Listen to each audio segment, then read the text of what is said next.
जय श्री राम दोस्तों, आपका स्वागत है ममता हिंदी कहानियां चैनल में। यहाँ पर आपको मिलेंगी दिल को छू जाने वाली प्रेरणादायक कहानियां। अगर आपको हमारी कहानियां पसंद आए तो वीडियो को लाइक करें, चैनल को सब्सक्राइब करें और अपने सुझाव कमेंट में जरूर दें। आपके सहयोग से आपका अपना चैनल ज्यादा से ज्यादा लोगों तक पहुंच पाए। धन्यवाद।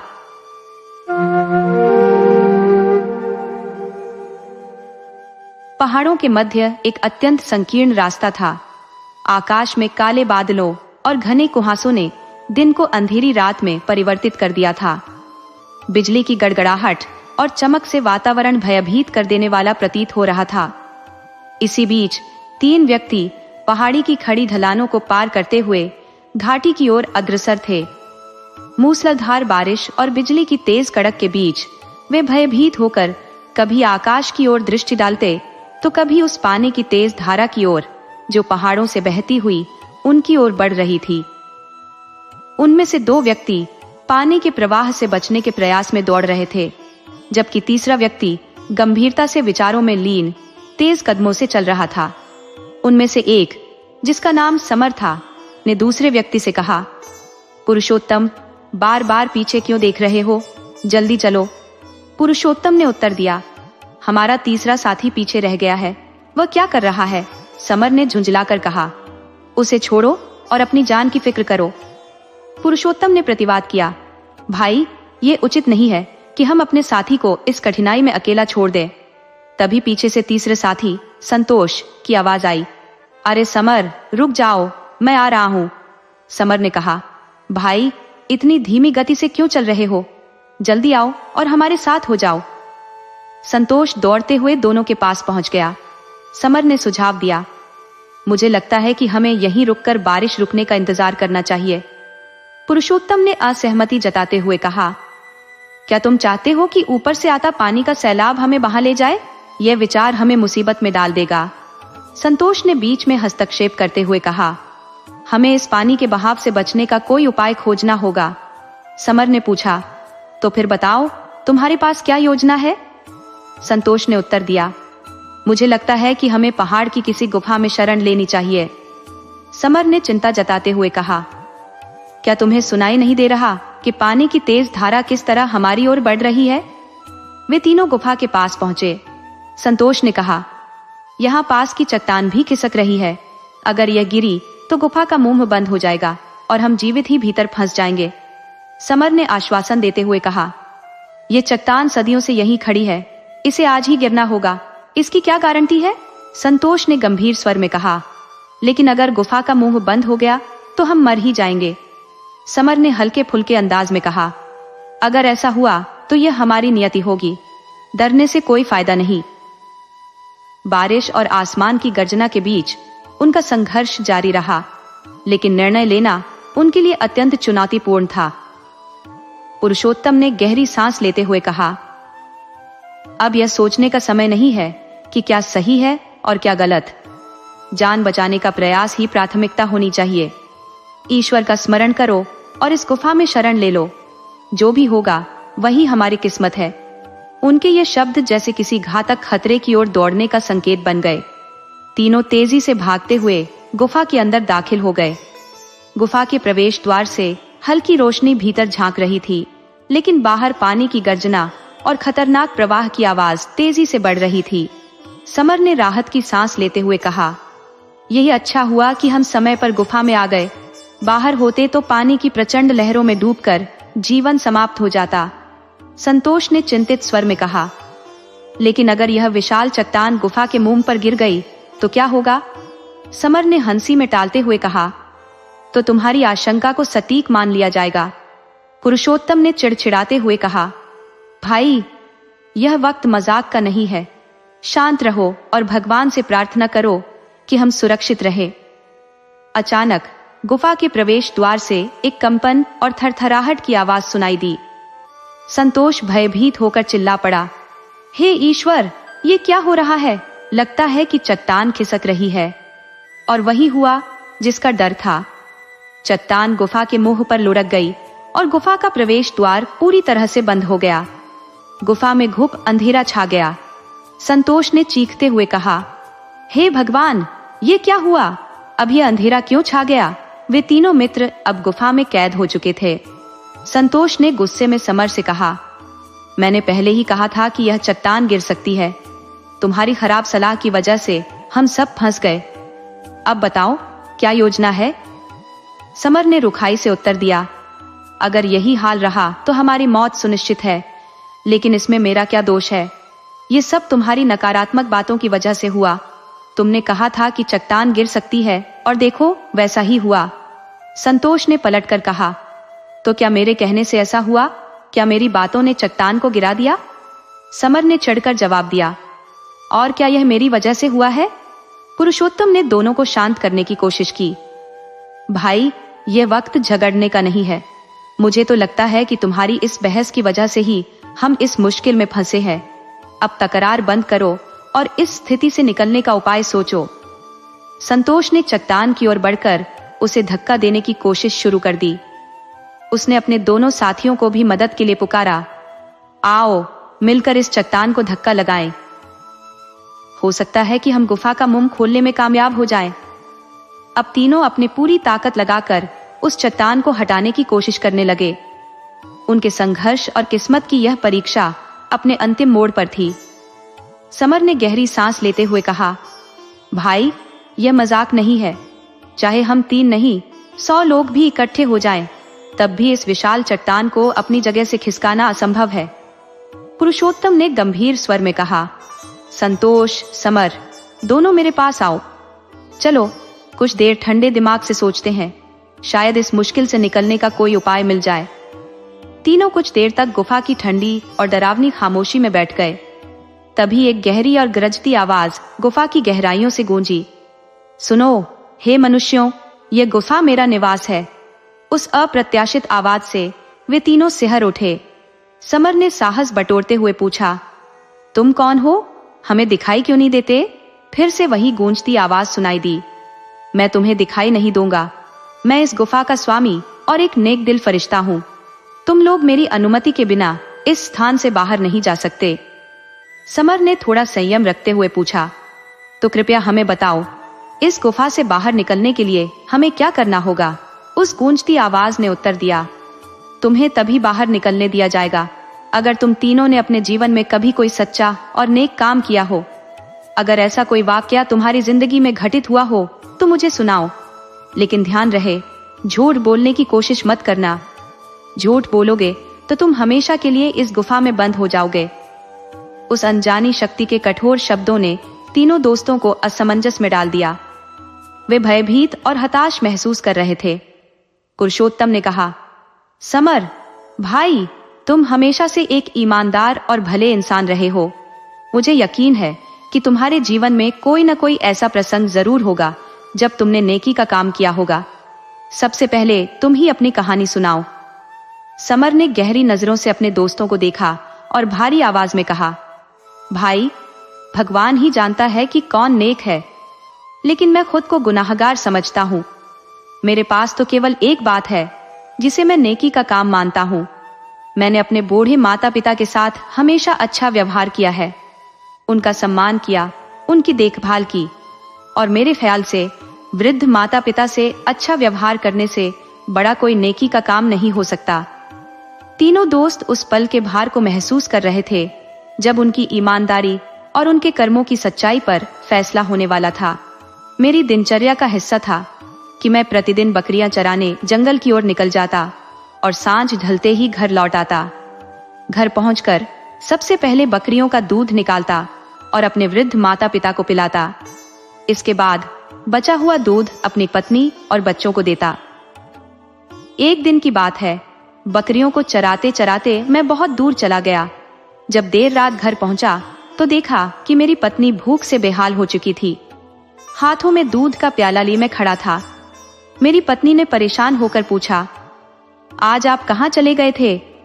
मैंने जवाब दिया, आज बकरियां चराते चराते अनजाने में दूर निकल गया था। मैंने पूछा, माँ बाप कहाँ है?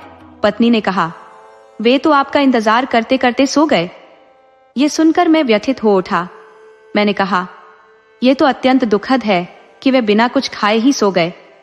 मेरी पत्नी ने कहा, दूध मुझे दे दीजिए, बच्चों की हालत खराब हो रही है, वे रो रो कर बेहाल हो गए हैं।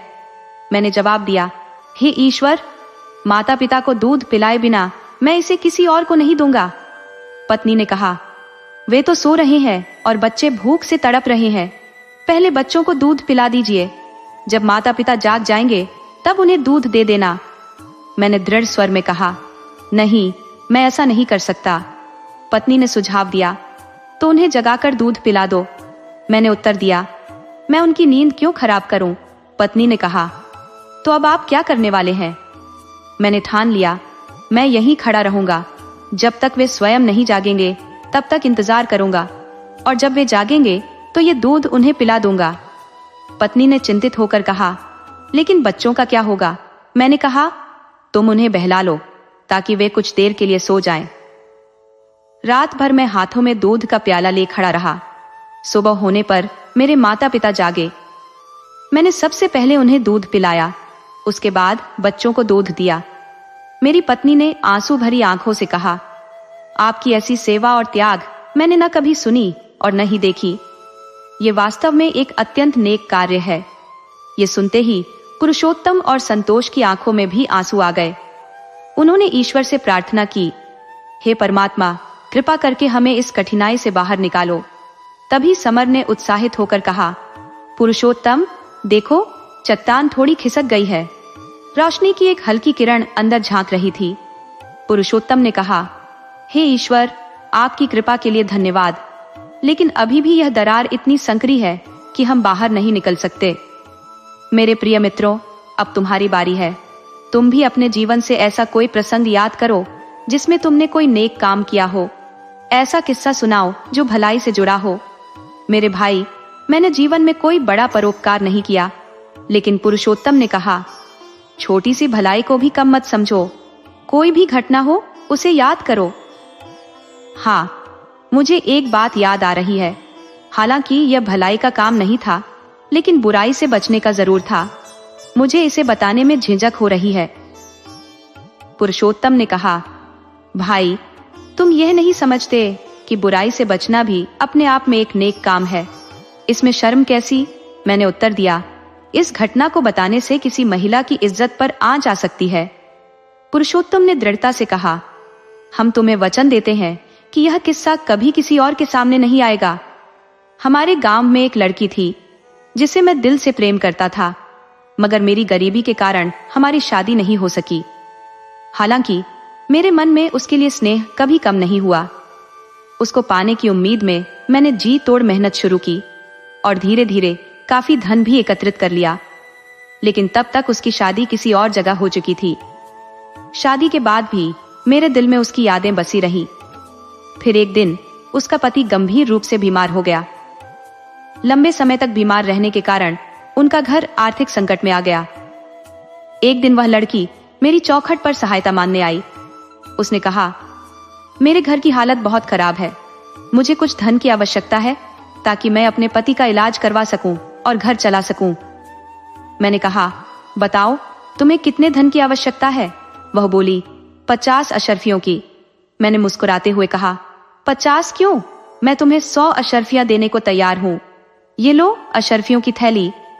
उसने वह थैली थाम ली और कहा, भगवान करे आपका घर खुशियों से भर जाए। ईश्वर आपकी इस भलाई का प्रतिफल जरूर देंगे। अब इस धन से मेरे पति का इलाज अच्छे से हो सकेगा। ये कहते हुए उसकी आंखों में कृतज्ञता के आंसू थे और मेरा दिल इस बात से संतुष्ट था कि मैंने उसकी मदद की, बिना किसी स्वार्थ के। मैंने कहा, सुनो, तुम मेरे सामने अपने पति का उल्लेख मत करो। बस इन अशर्फियों के बदले आज की रात यहीं रुक जाओ। ये रात मेरे साथ बिताओ और फिर सुबह जाकर ये धन अपने पति को दे देना। लड़की ने कहा, अगर मैंने ऐसा किया तो मेरे पति इस धन को कभी स्वीकार नहीं करेंगे। उनके लिए मर जाना स्वीकार्य होगा, लेकिन मेरा यह कदम नहीं। यह अशर्फियों की थैली तुम अपने पास ही रख लो। इससे बेहतर यह होगा कि मेरा पति बिना इलाज के ही मर जाए। उसकी बात सुनते ही ऐसा लगा जैसे किसी ने मेरे हृदय पर तीखा प्रहार किया हो। मैं सोचने लगा, हे ईश्वर, ये गरीब लड़की मरने के लिए तैयार है, लेकिन अपनी इज्जत पर आंच नहीं आने देती। क्या मैं इतना निर्दयी और स्वार्थी हो सकता हूँ? यह विचार आते ही मैंने उस लड़की से कहा, तुम यह अशर्फियों की थैली ले जाओ, मुझे इसके बदले में कुछ भी नहीं चाहिए, मैं तुम्हारे कपड़ों तक को छूने की सोच भी नहीं सकता। वह लड़की ईश्वर और मुझे धन्यवाद देती हुई वहां से चली गई। उस दिन मैं एक बड़ा पाप करने से बच गया। मैंने मन ही मन ईश्वर का धन्यवाद किया। पुरुषोत्तम ने कहा, समर, जरा देखो, चट्टान थोड़ी और खिसक गई है, अब तो आसमान भी दिखाई देने लगा है, लेकिन फिर भी हम बाहर नहीं निकल सकते क्योंकि जगह अभी भी संकीर्ण है। भगवान करे कि चट्टान और सरक जाए। अब तुम्हारी बारी है। हाँ, मुझे एक नेक काम याद आ रहा है, मैंने कहा, लेकिन उस समय मैंने निश्चय किया था कि मैं इस घटना को किसी से साझा नहीं करूंगा। ऐसा मत करो भाई, तुम देख नहीं रहे कि हम कितनी कठिन परिस्थिति में फंसे हैं। अगर तुमने वह नेक काम नहीं बताया तो हम यहीं फंसे रह जाएंगे। मेरे पास मेरे पूर्वजों की जमीन के साथ साथ मेरा खुद का संपन्न व्यापार भी था। मैं अपना सारा समय व्यापार में लगाता, जबकि खेतों का काम मजदूरों पर छोड़ दिया करता। हर शाम जब मजदूरों का दिन खत्म होता तो मैं उन्हें उनकी मजदूरी देकर विदा कर देता। लेकिन एक दिन मैंने गुस्से में आकर एक मजदूर को डांट दिया। वह बिना मजदूरी लिए चला गया। बाद में मुझे अपने व्यवहार पर गहरा पछतावा हुआ। मैं उस मजदूर को ढूंढने निकला, लेकिन वह मुझे कहीं नहीं मिला। मैंने उसकी मजदूरी को अपने व्यापार की पूंजी में मिला दिया, ये सोचते हुए कि कभी वह मजदूर मिले तो उसकी रकम उसे लौटा दूंगा। ईश्वर की कृपा देखो, जब मैंने उस मजदूर की मजदूरी अपने व्यापार में लगाई तो व्यापार ने अप्रत्याशित प्रगति की। धन दौलत में इतनी बढ़ोतरी हुई कि वह मजदूर की राशि भी कई गुना बढ़ गई। कुछ वर्षों बाद उसी मजदूर पर संकट आ पड़ा। वह खुद अपनी मजदूरी मांगने मेरे पास आया। उसका नाम रामदीन था। उसने कहा, सेठ जी, क्या आप मुझे पहचानते हैं? मैंने उत्तर दिया, हाँ, तुम रामदीन हो। तुम्हारा नाम मुझे अब तक याद है। इतने वर्षों तक तुम कहाँ थे? मैंने तुम्हें बहुत ढूंढा। रामदीन ने जवाब दिया, सेठ जी, मेरी मजदूरी लौटा दीजिए। मैं विपत्ति का मारा आपके पास आया हूँ। इतनी देर से आने में मुझे झिझक महसूस हो रही थी, लेकिन मेरी परेशानी ने मुझे विवश कर दिया। मैंने कहा, रामदीन, तुम इन बकरियों और भेड़ों को देख रहे हो? रामदीन ने सिर उठाकर देखा और कहा, हाँ सेठ जी, आप तो अब बड़े अमीर हो गए हैं। मैंने कहा, रामदीन, यह सब अब तुम्हारा है। ये तुम्हारी ही अमानत थी जिसे मैंने संभाल कर रखा और व्यापार में लगाया। इनसे खरीदी गई ये सारी बकरियां, भेड़ें और गायें तुम्हारी ही हैं। रामदीन अविश्वास से बोला, सेठ जी, आप मजाक क्यों कर रहे हैं? मेरी हालत इतनी खराब है कि मजाक सहने की ताकत भी नहीं है। मैंने दृढ़ता से कहा, मुझे ईश्वर की सौगंध, मैं मजाक नहीं कर रहा, ये सब तुम्हारा ही है। रामदीन की आंखें भर आईं। उसने कांपते हुए कहा, क्या सच में यह सब मेरा है? मैंने उत्तर दिया, हाँ, ये सब कुछ तुम्हारा है। तुम्हारी वही मजदूरी थी जो मैंने व्यापार में लगाई। इससे जो भी संपत्ति बनी वह तुम्हारी ही है। अब इसे लेकर जाओ और अपनी स्थिति सुधारो। रामदीन ने आंसुओं भरी आंखों से कहा, सेठ जी, आप कितने बड़े दिल वाले हैं। कृपा करके इसमें से आधा हिस्सा अपने पास रख लीजिए। मैंने दृढ़ता से मना करते हुए कहा, रामदीन, यह सब तुम्हारा है। मैं तुम्हारी अमानत का हकदार नहीं हूं। अब इन्हें ले जाओ और अपनी जिंदगी बेहतर बनाओ। रामदीन अपनी भेड़ बकरियां और गाय लेकर चला गया। मेरी पत्नी मुझसे 1 महीने तक नाराज रही कि मैंने आधा हिस्सा क्यों नहीं रखा। समर ने कहा, आपका यह नेक काम तो हमारे सारे कामों से कहीं बड़ा है। मुझे लगता है अब गुफा का मुंह खुल जाएगा। इतने में पुरुषोत्तम खुशी से चिल्लाया, देखो, गुफा के मुंह पर रखी चट्टान लुढ़क गई है। गुफा अब पूरी तरह खुल चुकी है। बारिश थम चुकी थी। मौसम साफ हो गया था। तीनों दोस्त गुफा से बाहर आए और गांव की ओर लौट पड़े। वे मन ही मन ठान चुके थे कि अपनी शेष जिंदगी भी भलाई के कार्यों में ही लगाएंगे। दोस्तों, आपको कहानी कैसी लगी? अपने सुझाव कमेंट करना न भूले। तो चलिए आज की अगली कहानी शुरू करते हैं।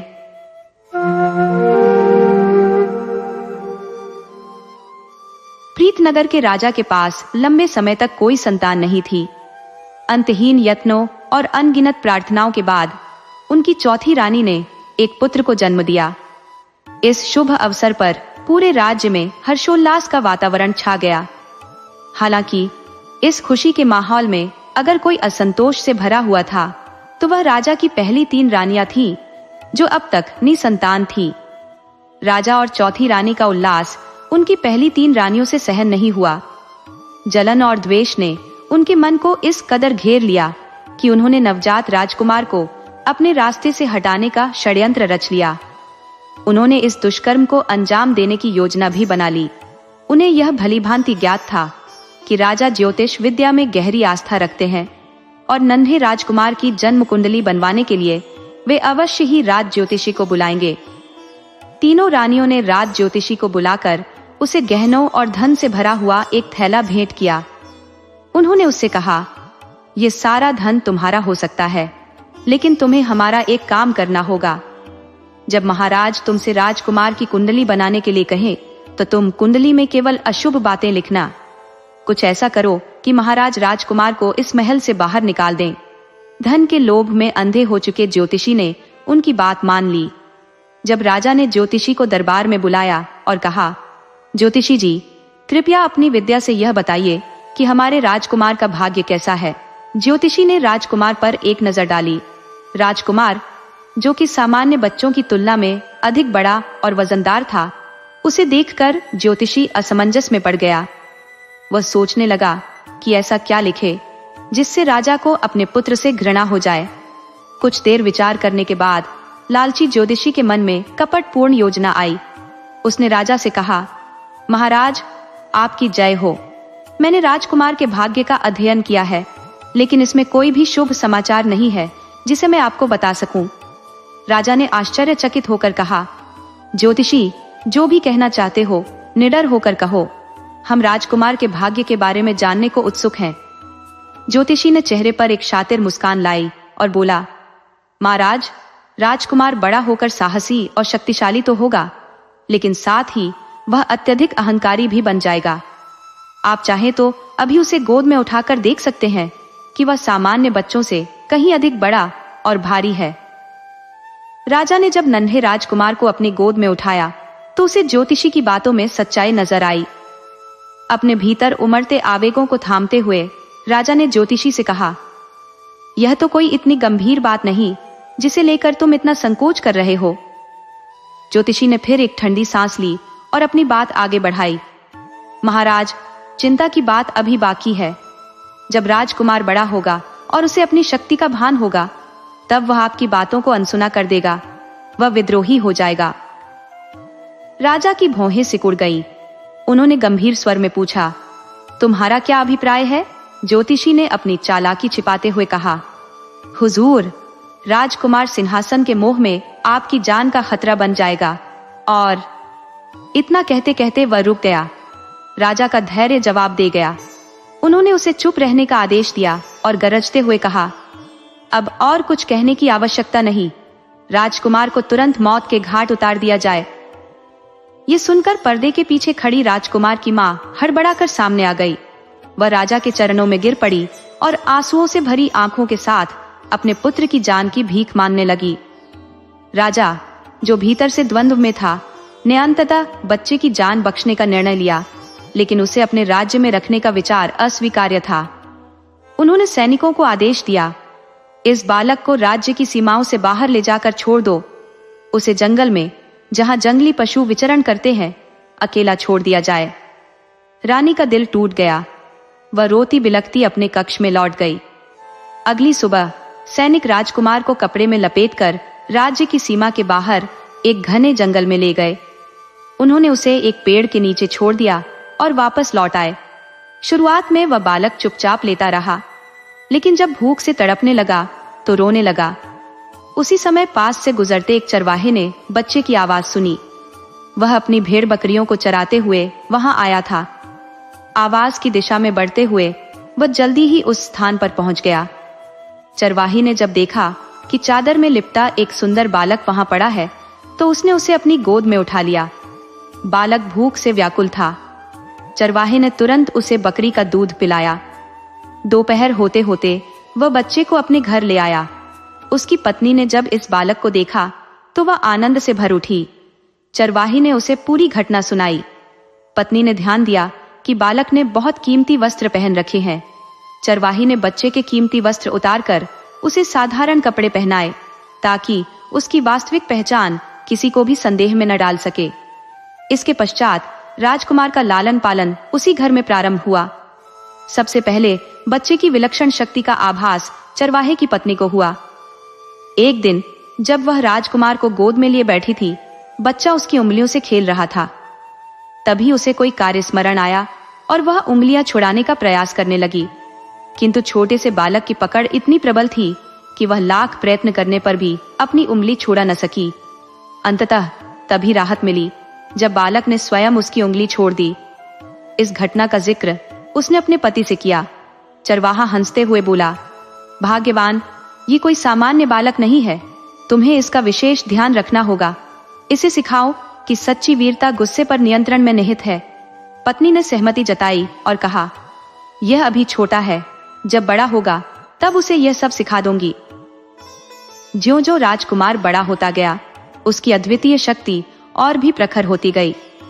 एक दिन जब उस पर एक सांप ने हमला किया तो उसने अपने जूते के नीचे सांप को कुचल दिया।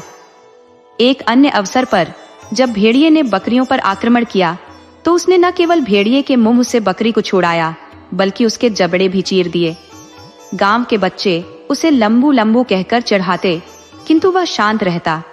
उसकी मां ने उसे सिखाया था कि क्रोध को काबू में रखना ही सच्चे साहस की पहचान है। एक दिन चरवाहा अपने घर लौटा तो उसके साथ 2 अजनबी भी थे। वे देखने में बलिष्ठ और योद्धा जैसे प्रतीत हो रहे थे। उनके पास चमचमाती तलवारें थीं जो उनकी युद्ध कला में पारंगत होने का संकेत देती थी। इन आगंतुकों का सत्कार बड़े ही आदर के साथ किया गया। विदा के समय उनमें से एक ने चरवाहे से कहा, तुम्हारा पुत्र कोई साधारण बालक नहीं है, यह अनगढ़ हीरा है जिसे तराशा जाना चाहिए। हमारी सलाह मानो और इसे हमें सौंप दो। हम इसे युद्ध कला में निष्णात बनाएंगे। ये भविष्य में राजा की सेना में उच्च पद प्राप्त कर सकता है। चरवाहे को उनकी बात सार्थक लगी। उसने उन्हें अनुमति दे दी। कुछ दिनों तक वे अजनबी वहीं रुके और उन्होंने राजकुमार को तलवार चलाने, घुड़सवारी और अन्य युद्ध कला में दक्ष बना दिया। अल्प समय में ही राजकुमार ने यह सब कुशलता से सीख लिया। अब उन आगंतुकों ने विदा लेने का निश्चय किया। चरवाहे और उसकी पत्नी ने विचार विमर्श के बाद अपने पुत्र को उन यात्रियों के साथ जाने की अनुमति दे दी। वे भी आकांक्षा रखते थे कि उनका बेटा एक प्रतिष्ठित व्यक्ति बने। तीनों अपने अपने अश्वों पर आरूढ़ होकर यात्रा पर निकल पड़े। उनके सफर ने उन्हें राज्य की सीमा से परे पहुंचा दिया। दोपहर की तपिश बढ़ने पर उन्होंने विश्राम करने का निश्चय किया। जहां वे ठहरे वह स्थान एक राजसी उद्यान था, जहां राजा का महल निर्माणाधीन था। उद्यान में रंग बिरंगे पुष्प और विविध प्रजातियों के वृक्ष अपनी छटा बिखेर रहे थे। वे इस तथ्य से अनभिज्ञ थे कि यह स्थान राजमहल का हिस्सा था। उन्होंने अपने घोड़ों को एक विशाल वृक्ष के नीचे बांधा और छांव में लेटकर गहरी नींद में डूब गए। संयोगवश उसी समय राजा अपने निर्माण स्थल का निरीक्षण करने वहां आ पहुंचा। उसके साथ कुछ सैनिक भी थे। जब राजा ने उन तीनों को अपने उद्यान में सोते हुए देखा तो उसका क्रोध 7वें आसमान पर पहुंच गया। उसने सैनिकों को आदेश दिया, इन घुसपैठियों को जगाओ और यहां से खदेड़ दो। आवश्यकता पड़े तो इन पर बल प्रयोग करो। सैनिक उनके पास पहुंचे और उन्हें कड़क आवाज में जगाया। नींद से जागने पर उन्होंने स्वयं को सैनिकों से घिरा पाया। तत्काल ही उन्होंने अपने हथियार थाम लिए और ललकारने लगे। सैनिकों ने चेतावनी दी, हमसे संघर्ष करना मूर्खता होगी। बेहतर होगा कि तुम चुपचाप हमारे साथ राजा के समक्ष चलो, अन्यथा तुम्हारी जान को खतरा हो सकता है। उनमें से एक यात्री बोला, हमारी ताकत का अंदाजा मत लगाओ। मैं एक बार में 5 सिपाहियों को हरा सकता हूं और मेरा साथी 10 को, लेकिन हमारे तीसरे साथी की क्षमता की तो कल्पना भी नहीं कर सकते। वह अकेले 50 लोगों को पछाड़ सकता है। इसके पश्चात वे सैनिकों से भिड़ गए। संघर्ष में राजा के कई सैनिक मारे गए और जो बच गए वे भागकर राजा के पास पहुंचे। उन्होंने भयभीत होकर कहा, महाराज, ये साधारण व्यक्ति नहीं है। ये तीनों अद्वितीय योद्धा प्रतीत होते हैं। इन पर विजय पाने के लिए हमें पूरी सेना लानी पड़ेगी। ये सुनकर राजा चकित हो गया। वह अपने घोड़े से उतरा और उन तीनों के पास गया। राजा को आते देख उन तीनों ने अपने हथियार नीचे कर दिए। राजा ने समीप आकर कहा, तुम तीनों कौन हो और कहां से आए हो? हमने तुम्हारी वीरता देखी, निस्संदेह तुम अत्यंत पराक्रमी योद्धा हो। इसके बाद राजा ने राजकुमार की ओर मुखातिब होकर कहा, विशेष रूप से तुमने जो अद्भुत पराक्रम दिखाया है वह प्रशंसनीय है। तुमने हमारे अनेकों सैनिकों को पल भर में पराजित कर दिया। हम हमेशा वीरों का सम्मान करते हैं। बताओ तुम कौन हो? यह सुनकर दोनों मुसाफिर बोले, महाराज, हम दोनों आपके पड़ोसी राज्य के राजा की सेना में साधारण सैनिक हैं और अपने संबंधियों से मिलने आपके राज्य में आए थे। परंतु यह युवक जो आपके सामने खड़ा है असीम शक्ति का धनी है और अभी किसी कार्य की तलाश में है। हमारी राय है कि आप इसे अपनी सेना में सम्मिलित कर लें। ये आपके राज्य का भविष्य सुदृढ़ करेगा। राजा ने उन तीनों को अपने महल ले जाने का निर्णय किया। वहां पहुंचकर उसने गुप्तचरों को आदेश दिया कि वे उन मुसाफिरों की बातों की सच्चाई जांचें। कुछ समय बाद गुप्तचरों ने इस बात की पुष्टि की कि मुसाफिरों द्वारा कही गई हर बात सत्य थी। सत्यता की पुष्टि होने पर राजा ने राजकुमार को अपनी सेना में सेनापति के पद पर नियुक्त कर लिया। बाकी दोनों मुसाफिरों को बहुमूल्य उपहार देकर सम्मान पूर्वक विदा किया। सेनापति बनने के बाद राजकुमार ने राजा के लिए अनेकों युद्ध जीते। उसकी वीरता और कुशल नेतृत्व से प्रभावित होकर राजा ने एक दिन घोषणा की कि वह अपनी एकमात्र पुत्री का विवाह सेनापति के साथ करेगा। शादी की तैयारियां पूरे उत्साह के साथ शुरू हो गई। चरवाहे और उसकी पत्नी को भी महल में आमंत्रित किया गया। उन्हें विशेष सम्मान और आतिथ्य दिया गया। यह देखकर दोनों पति पत्नी अचंभित हो गए। जब उन्हें यह ज्ञात हुआ कि उनकी परवरिश में पल्ले युवक की शादी राजकुमारी से होने जा रही है, तो चरवाहे की पत्नी चिंतित हो उठी। उसने कहा, हमें महाराज को पूरी सच्चाई बता देनी चाहिए। यदि राजकुमारी को बाद में सत्य का पता चला तो वह हमारे बेटे का सम्मान नहीं करेगी। इसके पश्चात चरवाहे ने गांव जाकर राजकुमार के बचपन के वे वस्त्र मंगवाए जो उसने उस समय पहने थे जब वह उन्हें मिला था। कपड़ों के साथ पति पत्नी राजा के समक्ष पहुंचे और सारी सच्चाई उजागर कर दी। उन्होंने कहा, महाराज, जिसे आप अपना दामाद बनाना चाहते हैं वह वास्तव में हमारा बेटा नहीं है। उन्होंने उस दिन की पूरी घटना सुनाई और राजकुमार के बचपन के वस्त्र राजा को दिखाए। कपड़े देखकर राजा ने गहन विचार करते हुए कहा, यह साधारण वस्त्र नहीं है। यह बालक निश्चित ही किसी प्रतिष्ठित वंश का उत्तराधिकारी है। राजा ने कहा, मैं इस शुभ अवसर पर पड़ोसी राज्यों के समस्त नरेशों को आमंत्रित करूंगा और इन वस्त्रों को एक पुतले पर सजाकर अपने राजमहल के विशिष्ट स्थान पर प्रदर्शित करूंगा। यह सुनकर चरवाहा और उसकी पत्नी बोले, महाराज, अब हमें यहाँ से विदा लेना चाहिए। राजा ने गंभीर स्वर में कहा, यह सत्य है कि मेरे भावी दामाद आपके जैविक पुत्र नहीं है, परंतु आपने जिस निष्ठा से उनका पालन पोषण किया वह अतुलनीय है। आपके प्रति उनका आदर और प्रेम अटूट है। आप स्वयं को मेरा सगा संबंधी ही समझे और इस सत्य को उनके समक्ष प्रकट न करें। दोनों ने नम्रता पूर्वक राजा का आभार व्यक्त किया और महल के उस हिस्से में चले गए जहां उनके ठहरने की व्यवस्था की गई थी। राजकुमार और राजकुमारी के विवाह समारोह में आसपास के सभी राजा महाराजा, उनकी रानियां और गणमान्य अतिथि उपस्थित थे। इस अवसर पर विभिन्न कलाकार, बाजीगर और नृत्य समूह भी आमंत्रित किए गए थे। विवाह के उपरांत सभी अतिथियों को शाही भोज का निमंत्रण दिया गया। भोजन के दौरान राजकुमार की असली मां, जो स्वयं रानी थी, की दृष्टि पुतले पर पड़ी। पुतले ने राजकुमार के बचपन के वस्त्र धारण किए हुए थे। उन वस्त्रों को देखते ही रानी की आंखों में अश्रुधारा बह निकली। वह व्यग्रता से पुतले के पास गई और वस्त्रों को उलट पलट कर देखने लगी। उनकी दृष्टि कमीज की आस्तीन पर बने 2 सिर वाले शेर के चिन्ह पर ठहर गई। आश्चर्य और भावनाओं से भरी रानी सीधे राजा के पास पहुंची और उत्तेजित स्वर में बोली, यह वस्त्र आपको कहां से प्राप्त हुए? ये तो मेरे पुत्र के वस्त्र हैं। राजा ने तुरंत चरवाहे और उसकी पत्नी को बुलवाया और उनका परिचय रानी से कराया। चरवाहे ने गहन भावुकता के साथ पूरी घटना का विवरण दिया, कैसे उन्हें राजकुमार जंगल में मिला था और उन्होंने उसे अपना समझकर पाला। जब यह सत्य प्रकट हुआ तो सभा में सन्नाटा छा गया। राजकुमार सहित सभी उपस्थित जन इस खुलासे से चकित रह गए। चरवाहा और उसकी पत्नी की आंखें भर आईं और वे मौन खड़े राजकुमार को निहारते रहे। राजकुमार ने स्थिति को समझने के लिए कुछ पल चुप्पी साधी, फिर गंभीर स्वर में बोला, मैं जानना चाहता हूं कि आखिर मैं राजमहल से जंगल में कैसे पहुंचा। कृपया मुझे संपूर्ण सच्चाई बताई जाए। उसके जैविक माता पिता मौन और स्तब्ध खड़े रहे। राजकुमार ने अपनी बात दोहराई, जब तक मुझे मेरे अतीत की पूरी जानकारी नहीं मिलेगी मैं संतुष्ट नहीं हो सकता। राजकुमार ने तीव्र स्वर में कहा, मैं आपको अपना वास्तविक पिता नहीं मान सकता। ये सुनकर उसके असली पिता ने शोकपूर्ण मुद्रा में सिर झुका लिया और बोले, महारानी, यह सत्य बताने का साहस मुझ में नहीं है, तुम ही इसे सच्चाई से अवगत कराओ। रानी ने धीमे किंतु कंपित स्वर में संपूर्ण कथा अपने पुत्र को सुनाई। अपनी माता की विवशता और पिता की कठोरता को सुनकर राजकुमार का हृदय पीड़ा से भर गया। उसने अपनी मां को गले लगाकर आंसुओं में डूबकर सांत्वना दी, किंतु जब राजा ने उसे आलिंगन करने का प्रयास किया तो वह पीछे हटते हुए बोला, नहीं महाराज, मैं आपका पुत्र नहीं हूं। मेरी मां दोषी नहीं है, क्योंकि उन्हें तो आप जैसे स्वार्थी व्यक्ति ने विवश कर दिया था, लेकिन आपको मैं कभी क्षमा नहीं कर सकता। राजा की आंखें पश्चाताप से भर गई।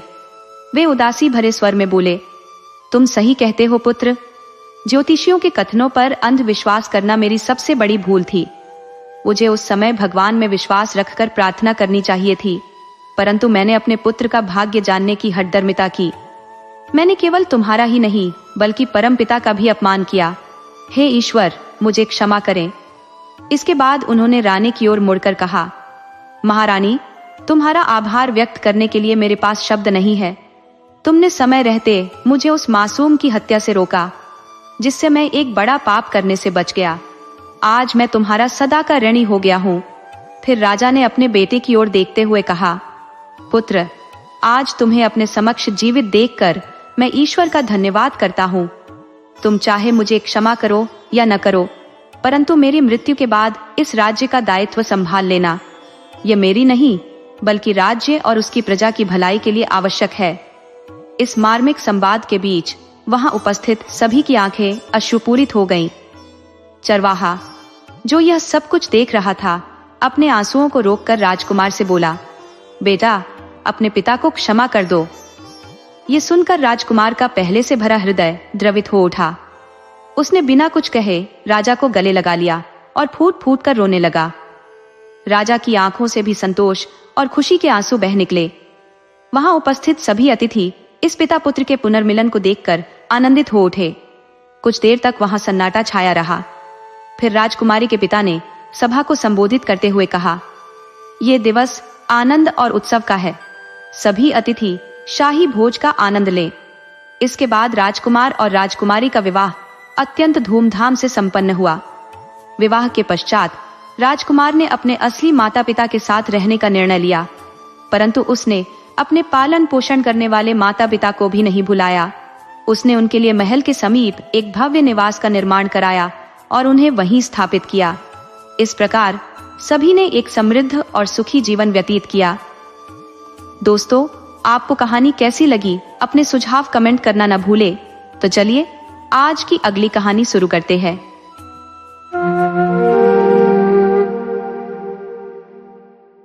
बात बहुत पुराने समय की है। एक गांव में सरजू नामक किसान रहता था, जो अत्यंत परिश्रमी था। दिन रात वह अपने खेतों में हल चलाने और मेहनत करने में जुटा रहता, लेकिन उसकी आमदनी अत्यंत सीमित थी। उसके मन में एक बड़ी अभिलाषा थी कि उसके पास कुछ अशर्फियां हों, जिन्हें वह एक सुंदर थैली में सहेज कर रख सके और गर्व से कह सके कि यह उसकी कड़ी मेहनत का फल है। किंतु यह चाहना उसकी तकदीर में पूरी नहीं हो सकी। एक वर्ष ऐसा आया जब किस्मत ने उसकी मेहनत का साथ दिया। उसकी फसल शानदार हुई और इसे बेचने पर उसे अच्छी खासी आमदनी हुई। उसे लगा कि शायद अब उसका सपना सच हो जाएगा। साल के अंत में जब उसने हिसाब किताब किया तो पाया कि उसके पास कुल 400 अशर्फियां बची हैं। वह अत्यंत प्रसन्न हुआ और इन अशर्फियों को सुरक्षित रखने के लिए एक सुंदर थैली सिलवाने का निश्चय किया। सरजू ने एक दर्जी के पास जाकर एक आकर्षक थैली सिलने का आदेश दिया। जब थैली तैयार हुई तो उसने सभी अशर्फियां उसमें रख दी और अपने घर में एक सुरक्षित कोने में थैली को छुपा दिया। अब उसकी दिनचर्या का हिस्सा यह बन गया कि वह रोज उन अशर्फियों को निकालता, गिनता और अपनी मेहनत पर गर्व करता। एक दिन जब वह अशर्फियां गिनते हुए खुशी मना रहा था तो उसके मन में विचार आया कि क्यों ना अपने रिश्तेदारों को दावत पर बुलाया जाए। उसने तुरंत थैली से कुछ अशर्फियां निकाली और अपनी जेब में रख ली। शेष अशर्फियां थैली में ही छोड़ दी। उसी समय उसके दरवाजे पर दस्तक हुई। सरजू यह सोचकर घबरा गया कि कोई उसे अशर्फियां गिनते हुए देख न ले। उसने जल्दी से पास रखे एक खाली मटके में थैली छुपा दी और दरवाजा खोला। सामने उसका दोस्त खड़ा था जो उसे किसी काम से बुलाने आया था। सरजू ने अपनी पत्नी को आवाज देकर कहा कि जब तक वह लौटे खाना तैयार रखना। सरजू और उसका दोस्त चले गए। सरजू की पत्नी ने खाना बनाना शुरू किया, लेकिन खाना पकाने के लिए उसे पानी की आवश्यकता हुई। संयोगवश उसी समय गांव का कसाई उनके घर के पास से गुजर रहा था। सरजू की पत्नी ने उसे पानी लाने के लिए आवाज दी और उसे वही मटका दे दिया जिसमें अशर्फियों की थैली छुपी थी।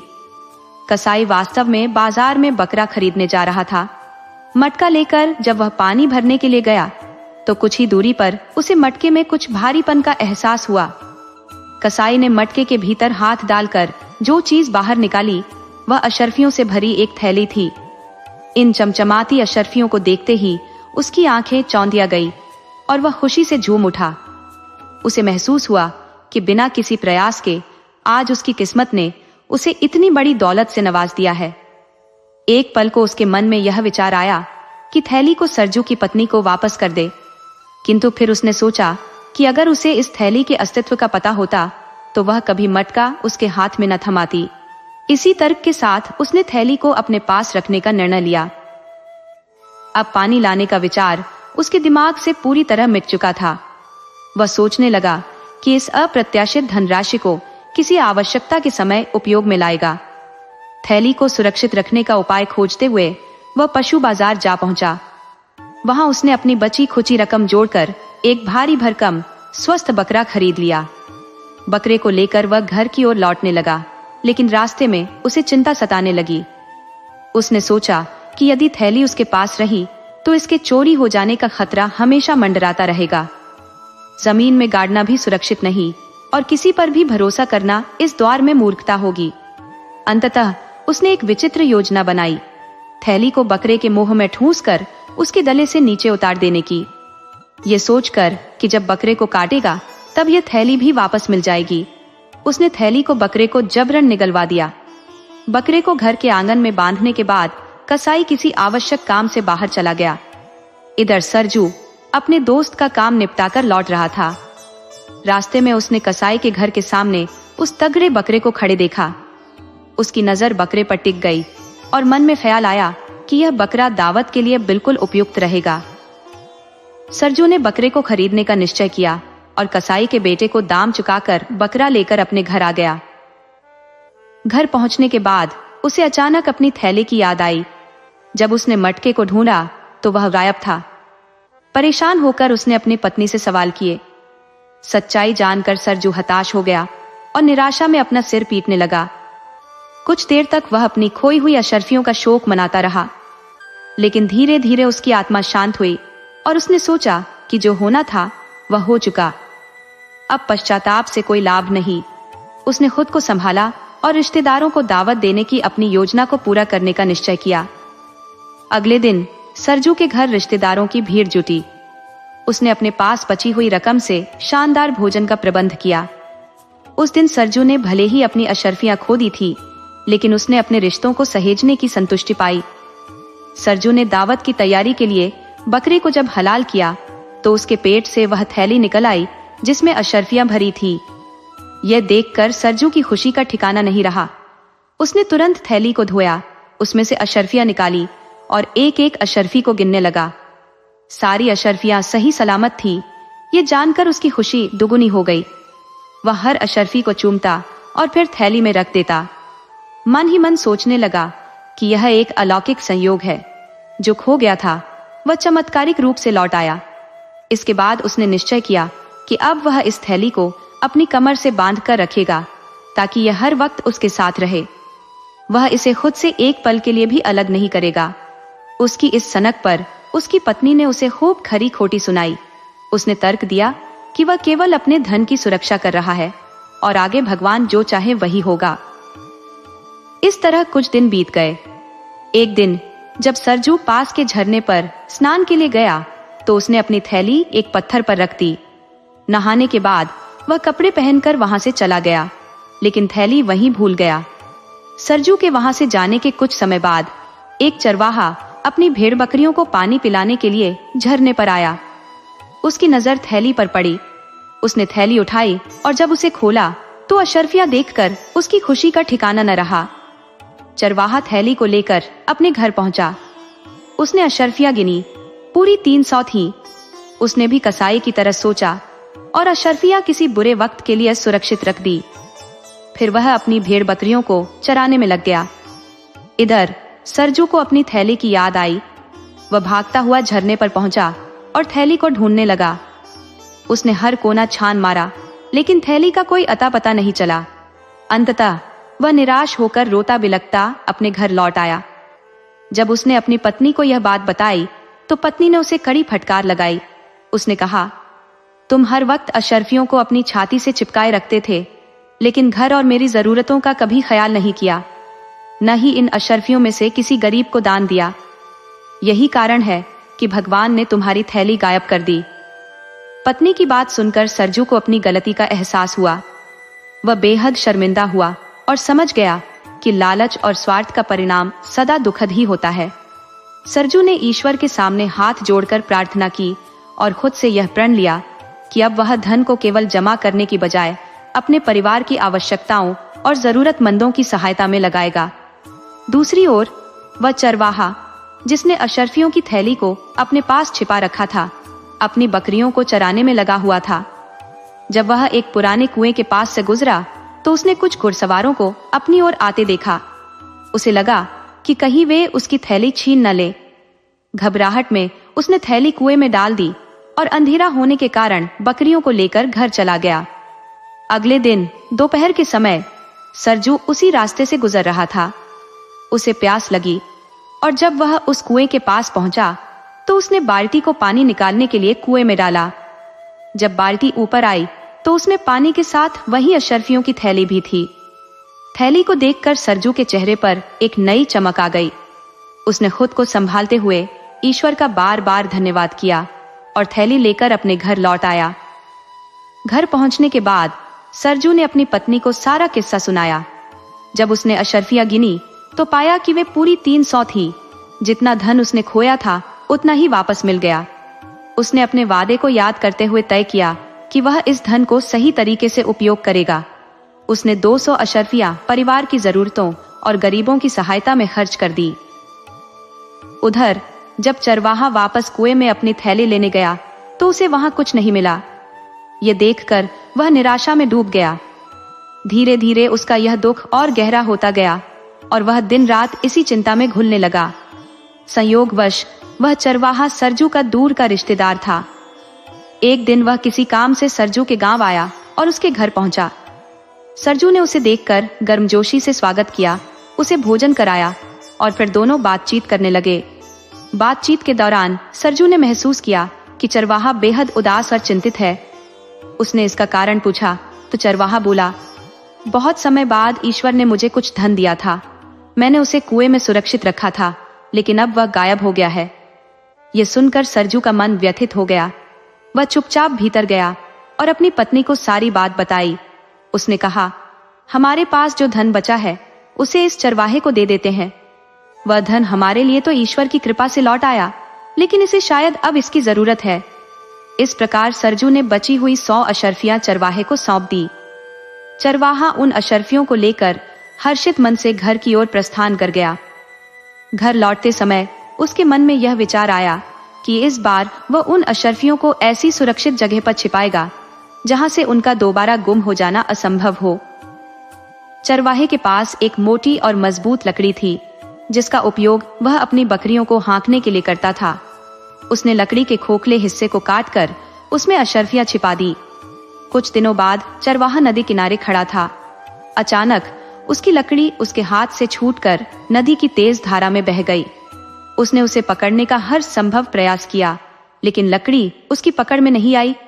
लकड़ी धीरे धीरे बहते हुए सरजू के गांव की ओर बढ़ गई। संयोगवश उस समय सरजू नदी में स्नान कर रहा था। उसने देखा कि एक भारी लकड़ी उसकी ओर आ रही है। जिज्ञासावश उसने उस लकड़ी को पकड़ लिया और अपने घर ले आया। घर पहुंचकर सरजू ने देखा कि उसकी पत्नी चूल्हे पर भोजन पका रही थी और जलावन लगभग समाप्त हो चुका था। उसने लकड़ी को 2 टुकड़ों में काटा और चूल्हे में डालने ही वाला था कि अचानक लकड़ी के भीतर से अशर्फियां छनछनाती हुई गिर पड़ी। सरजू ने तुरंत उन्हें उठाकर गिना तो पाया कि वे पूरी 100 थीं। वह खुशी से झूम उठा और ईश्वर को धन्यवाद देते हुए बोला, हे ईश्वर, आपने मेरे नुकसान की भरपाई कर दी। एक बार फिर सरजू ने उदारता से धन खर्च करना शुरू कर दिया। उसने अपनी आवश्यकताओं को पूरा किया और जरूरतमंदों की मदद की। कुछ समय बाद वही चरवाहा फिर से सरजू के घर पहुंचा। इस बार भी वह अत्यंत उदास और चिंतित लग रहा था। सरजू ने उससे उसकी उदासी का कारण पूछा तो उसने सारी घटना विस्तार से सुना दी। चरवाही ने बताया कि उसने लकड़ी के खोखले हिस्से में अशर्फियां छिपा दी थी, लेकिन लकड़ी नदी में बह गई। सरजू ने उससे गहराई से पूछताछ की और जाना कि अशर्फियां उसने एक झरने से प्राप्त की थी। तब सरजू को पूरी बात समझ में आ गई। उसने चरवाहे को पूरी घटना सुनाई कि लकड़ी कैसे उसके पास पहुंची और अशर्फियां कैसे उसके हाथ आईं।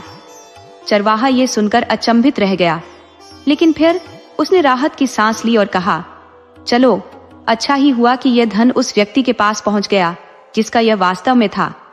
उसने आगे कहा, सच ही कहा गया है, मेहनत से अर्जित धन कभी व्यर्थ नहीं जाता। इस कहानी से यह शिक्षा मिलती है कि ईमानदारी और परिश्रम का फल सदा मिलता है। अगर आपको यह कहानी पसंद आई हो तो इसे साझा करें। ऐसी ही और कहानियों के लिए हमारे साथ जुड़े रहे। वह भली भांति जानती थी कि मंदिर में आने वाले लोग अत्यंत श्रद्धालु प्रवृत्ति के होते हैं।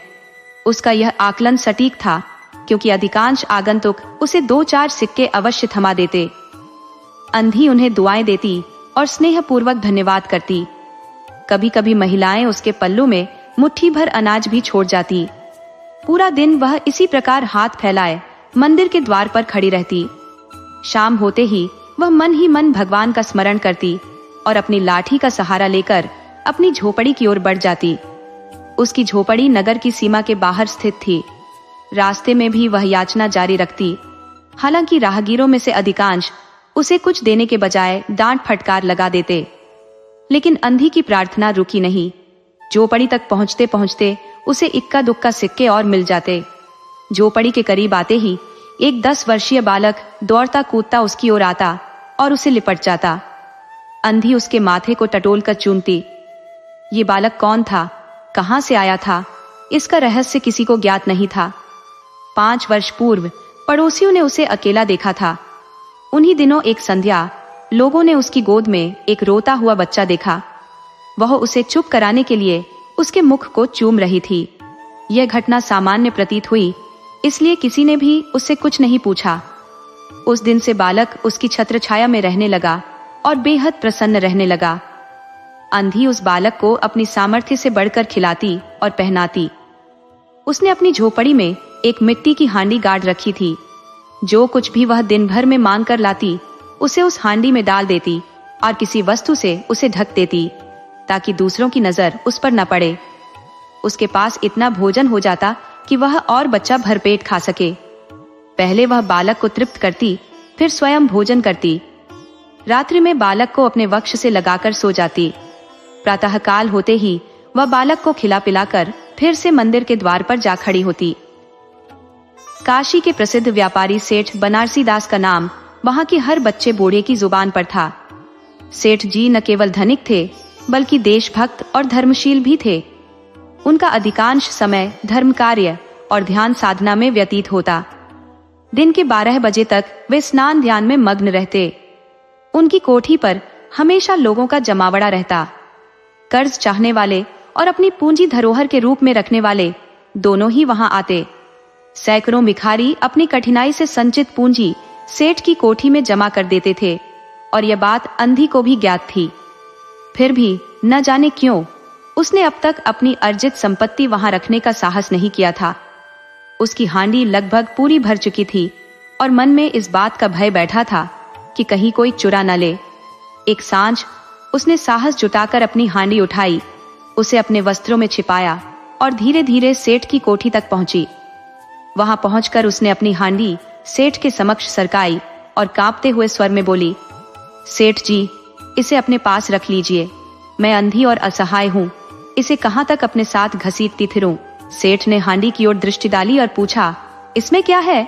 अंधी ने उत्तर दिया, भीख मांग मांग कर अपने बच्चे के लिए कुछ पैसे इकट्ठे किए हैं। अपने पास रखने में भय लगता है, कृपया इसे अपने पास सुरक्षित रख ले। सेठ ने मुनीम को इशारा करते हुए कहा, इसे जमा कर लो। फिर बुढ़िया से नाम पूछा। अंधी ने अपना नाम बताया। मुनीम ने नकदी गिनकर उसके नाम से जमा कर ली। अंधी सेठ को आशीर्वाद देते हुए अपनी झोपड़ी की ओर लौट गई। 2 वर्ष बड़े सुकून और संतोष के साथ बीत गए, परंतु एक दिन अंधी के बालक को तेज बुखार हो गया। उसने घरेलू नुस्खों, झाड़ फूंक और टोने टोटकों का सहारा लिया, किंतु सभी प्रयास निष्फल रहे। बच्चे की हालत बिगड़ती गई। अंधी का हृदय चूर चूर हो गया, उसका धैर्य जवाब दे गया। आखिरकार उसने सोचा कि शायद डॉक्टर का इलाज कारगर साबित हो। इस विचार के साथ वह गिरती पड़ती सेठ की कोठी तक जा पहुंची। वहां सेठ को देखकर उसने गिड़गिड़ाते हुए कहा, सेठ जी, मेरी जमा की गई पूंजी में से 10 रुपए दे दीजिए। मेरा बच्चा मर रहा है, डॉक्टर को दिखाना है। सेठ ने कठोर स्वर में उत्तर दिया, कौन सी जमा पूंजी? मेरे पास किसी के पैसे जमा नहीं है। अंधी ने रोते हुए उत्तर दिया, 2 वर्ष पहले मैंने अपनी मेहनत की कमाई आपको सौंपी थी, कृपया उसे लौटा दीजिए।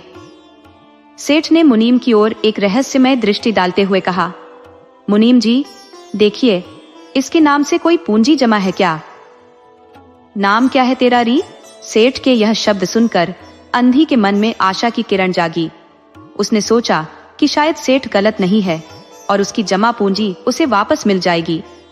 सेठ जैसे धर्मपरायण व्यक्ति से यह उम्मीद करना कठिन था कि वह असत्य बोलेगा, किंतु अंधी ने जैसे ही अपना नाम बताया, मुनीम ने बहीखाता पलटने में तनिक भी देर न की। कुछ क्षण बाद उसने कहा, इस नाम पर कोई रकम दर्ज नहीं है। ये सुनते ही अंधी वहीं जड़वत बैठ गई। उसकी आंखों से अश्रु बहने लगे और वह रो रो कर बोली, सेठ जी, ईश्वर के नाम पर, धर्म के नाम पर कृपा करके कुछ सहायता कीजिए। मेरा बच्चा बच जाएगा। मैं जीवन भर आपके गुणगान करूंगी। लेकिन सेठ के स्वर में कठोरता बरकरार थी। उसने झड़कते हुए कहा, यहां से जाती है या नौकर को बुलवाऊं? अंधी लाठी के सहारे खड़ी हुई और अपनी थरथराती आवाज में बोली, भगवान तुम्हें बहुत कुछ दे। फिर वह अपनी झोपड़ी की ओर लौट गई। ये शब्द आशीर्वाद नहीं थे, बल्कि एक आहत मां के हृदय से निकला हुआ श्राप था। बच्चे की हालत दिन ब दिन बिगड़ती गई। न कोई दवा कारगर हुई, न झाड़ फूंक काम आया। अंततः उसकी स्थिति इतनी गंभीर हो गई कि अंधी का दिल टूटने लगा। सेठ के प्रति उसके मन में रोष उमड़ता रहता। वह सोचती, इतना धनी व्यक्ति है, 2-4 रुपए दे देता तो उसका क्या चला जाता। मैंने भीख तो नहीं मांगी थी, अपने ही पैसे मांगने गई थी। एक दिन हताशा के चरम पर पहुंचकर उसने बच्चे को अपनी गोद में उठाया और ठोकरें खाती हुई सेठ के घर के द्वार पर पहुंच गई। वहां बैठकर उसने धरना दे दिया।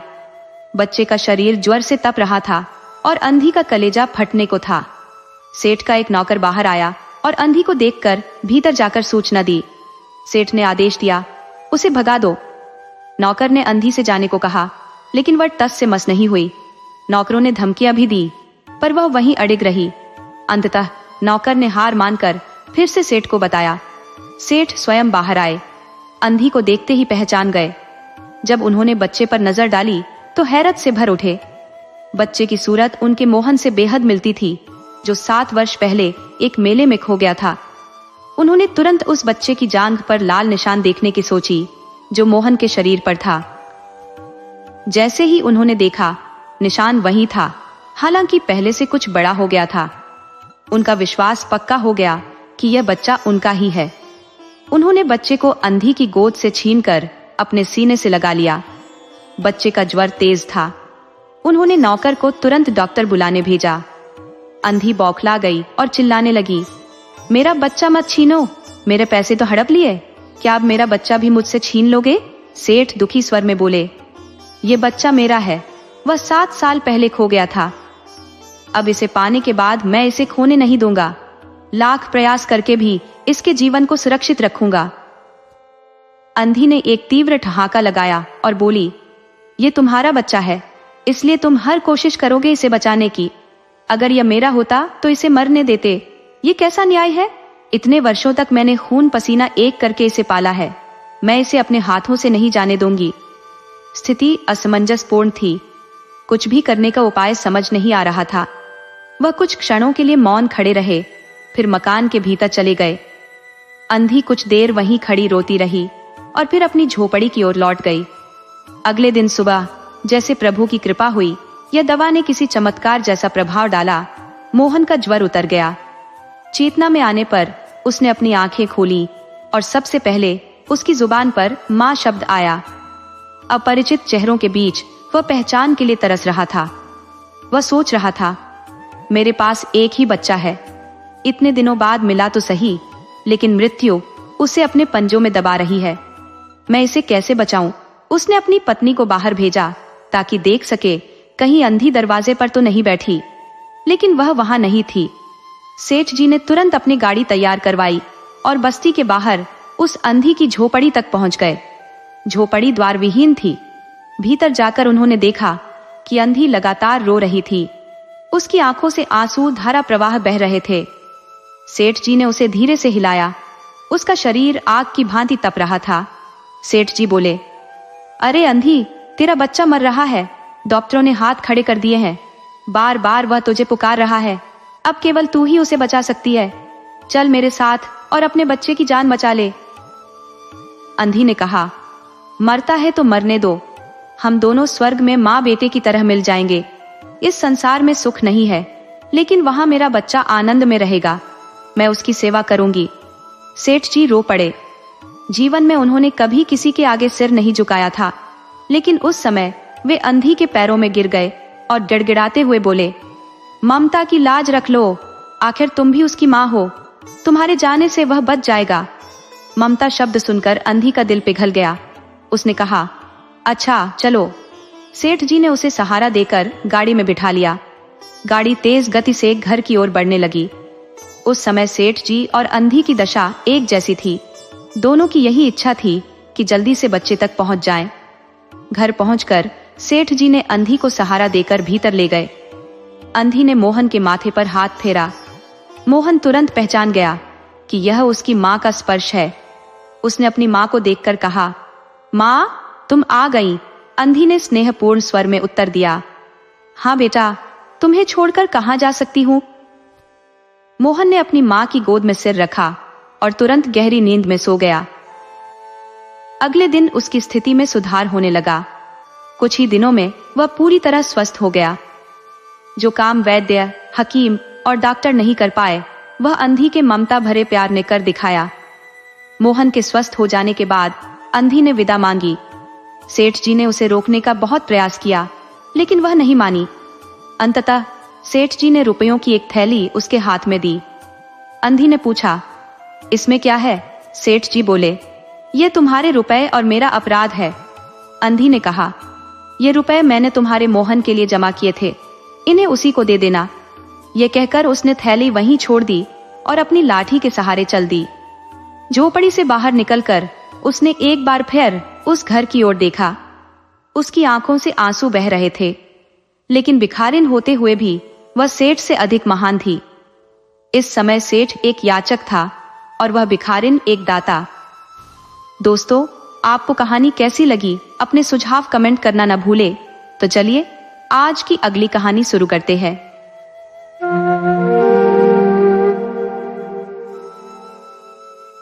श्यामल सूरजपुर गांव का एक साधारण सा कृषक था, जिसकी 20 एकड़ की उपजाऊ भूमि उसकी धन संपदा का मुख्य स्रोत थी।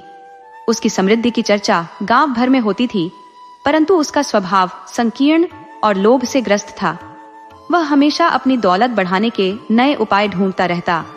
उसके परिवार के सदस्य भी उसकी इस आदत से तंग आ चुके थे। श्यामल मजदूरों को कम मजदूरी देकर समय पर भुगतान नहीं करता था। उसकी मितव्ययता और धन संचय की ललक का पूरा गांव साक्षी था। राजा सूर्यसेन, इस नगर का शासक, अपने पराक्रम के लिए विख्यात था। उसने अपनी वीरता से कई राज्यों पर अधिकार कर लिया था। उसकी महत्वाकांक्षा इतनी प्रबल थी कि वह निरंतर युद्धों में व्यस्त रहता। उसके विजय अभियान से प्रजा पर भारी करों का बोझ बढ़ता गया, जिससे उसका खजाना दिन ब दिन भरता चला गया। लेकिन एक दिन वह थकान महसूस करने लगा और पहाड़ों की ओर भ्रमण पर निकल पड़ा। उसने मंत्री को राज्य का प्रभार सौंपा और अकेले ही यात्रा पर निकल गया। पहाड़ों के मनोरम दृश्य ने उसे मंत्रमुग्ध कर दिया। वहां उसकी भेंट एक साधु से हुई, जो अपने सादगी भरे जीवन में संतुष्ट था। साधु फल खाकर अपनी भूख मिटाता और झरने के पानी से अपनी प्यास बुझाता। उसके पास बस एक कुटिया और 2 जोड़ी वस्त्र थे, फिर भी वह प्रसन्न चित्त रहता। राजा ने साधु के प्रसन्नता का रहस्य जानना चाहा। उसने कहा, बाबा, आप इस निर्जन जंगल में अकेले रहकर भी इतने आनंदित हैं। मेरे पास अनगिनत धन दौलत है, फिर भी मुझे सुकून नहीं। आपकी इस खुशी का रहस्य क्या है?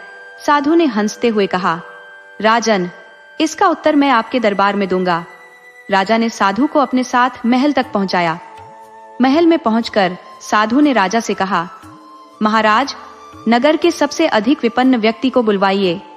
राजा ने तुरंत अपने वजीर को आज्ञा दी कि वह नगर से किसी अत्यंत जरूरतमंद व्यक्ति को खोज लाए। वजीर ने राजा की आज्ञा का पालन करने के लिए सैनिकों को तैनात किया। 2 सैनिक आदेश प्राप्त होते ही महल से बाहर निकले और आपस में विचार विमर्श करने लगे। एक ने कहा, भाई, हमें कैसे पता चलेगा कि इस नगर में सबसे ज्यादा जरूरतमंद कौन है? अगर हम यूं ही तलाश करते रहे तो दिन ढल जाएगा और भी कुछ हाथ नहीं लगेगा। राजा के क्रोध का सामना करना पड़ेगा। दूसरे ने तरकीब सुझाई, आओ, नगर में प्रवेश करते ही पहले मिलने वाले व्यक्ति से पूछते हैं कि सबसे अधिक जरूरतमंद कौन है। सैनिकों ने नगर में कदम रखा और उनकी दृष्टि सबसे पहले श्यामल पर पड़ी, जो अपनी कंजूसी और धन लोलुपता के लिए कुख्यात था। सैनिकों ने उसे राजा का आदेश सुनाया और पूछा, क्या तुम बता सकते हो कि इस नगर का सबसे ज्यादा जरूरतमंद व्यक्ति कौन है? श्यामल ने भीतर ही भीतर सोचा कि शायद राजा किसी जरूरतमंद को काफी धन देना चाहते हैं। उसने तुरंत कहा, अरे भाई, इस नगर में मुझसे बड़ा जरूरतमंद कौन हो सकता है? सैनिकों ने उसे राजा के समक्ष प्रस्तुत किया। दरबार में साधु भी उपस्थित था। उसने राजा के कान में कुछ कहा और राजा ने श्यामल से कहा, तुम्हें मेरे राज्य में दौड़ लगानी होगी। सुबह से शाम तक जितनी भूमि तुम्हारे कदमों से नापी जाएगी वह तुम्हारी हो जाएगी। लेकिन ध्यान रहे, सूरज ढलने से पहले जहां से भागोगे वहीं लौट आना होगा। अगले दिन राजा, साधु, दरबारी और श्यामल सभी महल के बाहर एकत्र हुए। श्यामल को जमीन पर खींची गई लकीर पर खड़ा किया गया और राजा के इशारे पर दौड़ शुरू हुई। श्यामल ने अपने मन में योजना बनाई कि वह दोपहर तक निरंतर दौड़ता रहेगा ताकि अधिक से अधिक भूमि नाप सके। दोपहर होने पर श्यामल ने अपने कदमों से 200 एकड़ भूमि नाप ली थी। उसकी योजना के अनुसार अब उसे वापस लौटने की यात्रा आरंभ करनी थी ताकि सूर्यास्त से पहले वह आरंभिक रेखा तक पहुंच सके। किंतु लोभ ने उसकी बुद्धि पर ग्रहण लगा दिया। उसने सोचा, अगर मैं गति बढ़ाकर 100 एकड़ और भूमि नाप लूं तो मेरी संपत्ति और अधिक बढ़ जाएगी। वापसी में भी तेज दौड़ता रहूंगा और समय पर लौट आऊंगा। लालच के कारण श्यामल की गणना गड़बड़ा गई। वह अधिकाधिक भूमि हड़पने की चाह में दौड़ता रहा, लेकिन जल्द ही सूर्य तेजी से ढलने लगा। तभी उसे अपनी गलती का आभास हुआ और उसने पलटकर लौटने का संकल्प लिया। किंतु तब तक बहुत देर हो चुकी थी। अब उसके पास केवल 2 विकल्प बचे थे, या तो हार मान ले और घर लौट जाए, या अपनी पूरी ताकत झोंककर दौड़ता रहे। श्यामल ने दूसरा विकल्प चुना। उसने अपनी रफ्तार और बढ़ा दी, लेकिन थकान से चूर हो चुका था। उसकी सांसें थमने लगी थी, परंतु वह रुकने का नाम नहीं ले रहा था। वह पागलों की भांति दौड़ता रहा। अंततः जब वह महल के द्वार पर पहुंचा, तब तक सूर्यास्त हो चुका था। एहसास होते ही कि उसने शर्त हार दी है, वह गिर पड़ा। उसके मुंह से रक्त प्रवाहित हो रहा था। राजा के सेवकों ने उसे उठाया और शीघ्र ही एक कक्ष में ले गए। राज वैद्य को बुलाया गया, जिन्होंने उसकी स्थिति देखकर कहा, अत्यधिक दौड़ने और थकान के कारण इसके फेफड़े बुरी तरह से क्षतिग्रस्त हो चुके हैं। उन्होंने कुछ औषधियां दी, परंतु श्यामल की स्थिति गंभीर बनी रही। महल के बाहर साधु ने राजा से कहा, महाराज, लालच का व्यापारी कभी संतोष प्राप्त नहीं कर सकता। यह व्यक्ति मुझसे कहीं बेहतर जीवन जी रहा था, किंतु अपनी असंतोषजनक प्रवृत्ति के कारण उसने स्वयं को संकट में डाल लिया। मेरे पास केवल कपड़ों के 2 जोड़े, एक कंबल, एक खड़ाऊं और एक प्याला है। मैं नगर से बहुत दूर पहाड़ों में रहता हूँ, फल खाता हूँ और नदियों का पानी पीता हूँ, फिर भी मैं संतुष्ट हूँ। इसके विपरीत ये व्यक्ति जो अब बिस्तर पर लेटा है, एक समृद्ध किसान है। उसके पास संपत्ति, मकान, परिवार और खेत खलिहान सब कुछ है, फिर भी वह मुझसे कम खुश है। जानते हैं क्यों? क्योंकि मैं लालच नहीं करता, जबकि यह व्यक्ति अपनी इच्छाओं के पीछे भागते भागते थक गया है। वह कभी धन पाने की कोशिश करता तो कभी अपने मजदूरों को पूरी मजदूरी नहीं देता। आज भाग्य ने इसे यहाँ पहुंचा दिया। आपके सिपाही इसे गरीब समझकर ले आए और आपने इसे जमीन घेरने की अनुमति भी दी। लेकिन जब यह जमीन के लिए दौड़ा तो इसका लालच भी साथ साथ दौड़ने लगा। अगर यह समझदार होता तो रुक जाता और सोचता कि जो जमीन मिल गई है वह पर्याप्त है, ईश्वर का धन्यवाद करता और संतोष से जीता। लेकिन इसका लालच इसे चैन नहीं लेने देता। यही लालच इसे अंततः मौत के कगार तक ले आया। साधु ने गहरी सांस ली और कहा, महाराज, लालच और खुशी एक साथ नहीं रह सकते। यदि आप प्रसन्न रहना चाहते हैं तो अपने भीतर के लालच को समाप्त करना होगा, तभी सच्ची खुशी आपके जीवन में आएगी। लेकिन अगर आप लालच के पीछे दौड़ते रहेंगे तो आपका अंजाम भी इस व्यक्ति जैसा होगा। साधु की बातें सुनकर राजा की आंखों में आंसू आ गए। उसने विनम्रता से कहा, ऋषिवर, राज्य का सिंहासन तो स्वयं लालच की जड़ होता है। मैं उस लालच से कैसे बच सकता हूँ? साधु मुस्कुराए और बोले, राजा का अपने राज्य का विस्तार करना स्वाभाविक है, लेकिन इस लालच से बिस्तर पर पड़े इस आदमी और आप में कोई फर्क नहीं रह जाता। यदि आप अपने खजाने को बढ़ाने के बजाय उसमें से दान करना शुरू करें तो आपको असीम खुशी प्राप्त होगी। सर्दियों के दिन थे। बाला मोची अपनी छोटी सी दुकान में, जो एक पेड़ के नीचे खुले आसमान के तले थी, जूतों की मरम्मत में व्यस्त था। उसकी संपत्ति का एकमात्र हिस्सा उसका छोटा सा संदूक था, जो उसकी दुकान का केंद्र था। जब बाला अपने सारे काम निपटा लेता तो अपनी चीजें संभाल कर संदूक में बंद कर देता। यही उसकी दुकान बंद करने की प्रक्रिया थी। एक दिन दोपहर का समय था। सूरज सिर पर चमक रहा था, पर बाला को ठंड का एहसास हो रहा था। उसके हाथ पांव ठंड से अकड़ रहे थे। वह गांव का इकलौता मोची था और गांववासी अपने पुराने जूतों की मरम्मत कराने उसके पास ही आते थे। इस कारण बाला को कभी खाली बैठने की फुर्सत नहीं मिलती थी। वह सुबह से शाम तक अपने काम में जुटा रहता था। बाला गरीब तो था, लेकिन उसमें लालच की भावना नाम मात्र भी नहीं थी। उसे मालूम था कि गांव वालों की आय सीमित है और वे बमुश्किल अपना गुजारा कर पाते हैं। बाला खुद भी अनपढ़ था, परंतु उसे उनकी गरीबी का एहसास था। इसी कारण वह उनसे जूतों की मरम्मत का ज्यादा पैसा नहीं लेता था। कई बार गांव वाले उसे काम के बदले सब्जी, अंडे या चावल दे जाते थे। एक बार उसने गांव के जमींदार के बच्चों के लिए नए जूते बनाए तो बदले में जमींदार ने उसे एक बकरी दे दी। उसी बकरी के कारण बाला के परिवार को दूध की सुविधा हो गई थी। बाला अपनी पत्नी और 2 बेटियों के साथ गांव में रहता था। परिवार का खर्च चलाने के लिए उसे कड़ी मेहनत करनी पड़ती थी। उसकी पत्नी भी मेहनती और नेक दिल महिला थी। वह घर के काम के साथ साथ जमींदार के खेतों में भी काम करती थी, जिससे कुछ पैसे मिल जाते थे। दोनों की मेहनत के कारण ही उनका घर चलता था। उनकी बेटियां छोटी थी और गांव के स्कूल में पढ़ती थी। बाला और उसकी पत्नी उन्हें किसी काम में हाथ नहीं लगाने देते थे। बाला हमेशा कहता, तुम बस पढ़ाई करो। फिर भी दोनों बेटियां घर के छोटे मोटे काम कर देती थी, जिससे उनकी मां को थोड़ी राहत मिलती थी।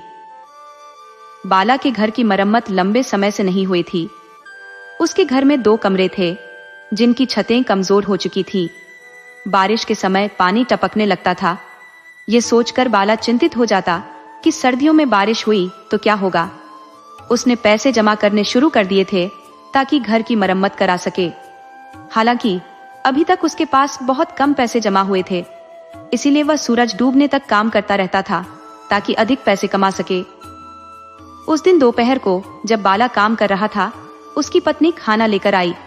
उसके साथ एक छोटी अंगीठी भी थी जिसमें कोयले जल रहे थे। बाला अपनी पत्नी को और अंगीठी को देखकर बहुत खुश हो गया। वह बोला, अरे बाली, तूने तो कमाल कर दिया। तुझे कैसे पता चला कि मुझे ठंड लग रही है? बाली अपनी प्रशंसा सुनकर हल्का सा शर्मा गई और स्नेह भरी मुस्कान के साथ बोली, अजी, जैसी ठंड यहाँ है वैसी ही ठंड घर पर भी महसूस हो रही थी।